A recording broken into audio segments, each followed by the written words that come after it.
ಶಿವರಾಜು, ನನ್ನ ಮಗಳ ಬುದ್ಧಿವಂತಿಕೆ ನೋಡಿ ತಲೆ ಕೆಟ್ಟ ಹೋಯ್ತಲ್ಲ. ಯಾವನೋ ನನ್ನ ಮಗಳು ಅಮಾಯಕಿ ಅಂತ ಹೇಳಿದ್ದು ಅದೆಲ್ಲ ಮೊದಲು. ಈಗ ನೋಡಿ, ಅವಳು ಪ್ರೀತಿಸಿದವನ್ಗೋಸ್ಕರ ನಾನು ಖಾಯಂ ಮಾಡಿರೋ ಸಂಬಂಧನೇ ಹಾಳು ಮಾಡೋದಕ್ಕೆ ಆ ಹುಡುಗನನ್ನ ಕೆಟ್ಟವನಾಗಿ ಮಾಡಬೇಕು ಅಂತ ನೋಡ್ತಿದ್ದಾಳೆ.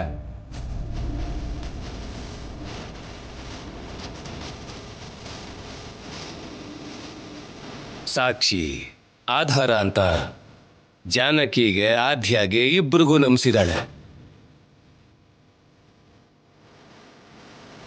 ಕೊನೆಗೆ ಇಲ್ಲೋಡಿ, ಮಧು ಮಗಳ ಹಾಗೆ ತಯಾರಾಗಿ ಕೂಡ ಈಗ್ಲೂ ನನಗೆ ನಂಬಿಸೋ ಪ್ರಯತ್ನ ಮಾಡ್ತಾನೆ ಇದ್ದಾಳೆ.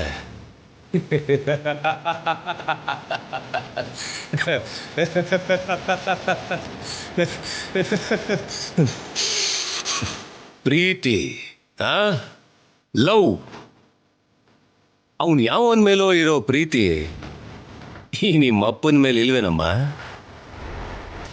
ಅವನ ಮೇಲಿರೋಂಥ ಅಭಿಮಾನ ನಮ್ಮ ಕುಟುಂಬದ ಮೇಲೆ ಇಲ್ವೇನಮ್ಮ? ಏನಮ್ಮ? ಕೋಚ್ ಸಾರ್, ಶೌರ್ಯ ಸಾರ್ ಅವನಿದ್ರೆ ಸಾಕು.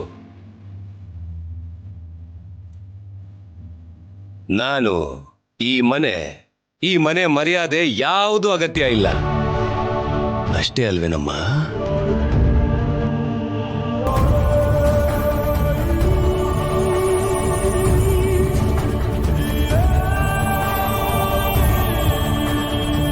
ಏನಮ್ಮ?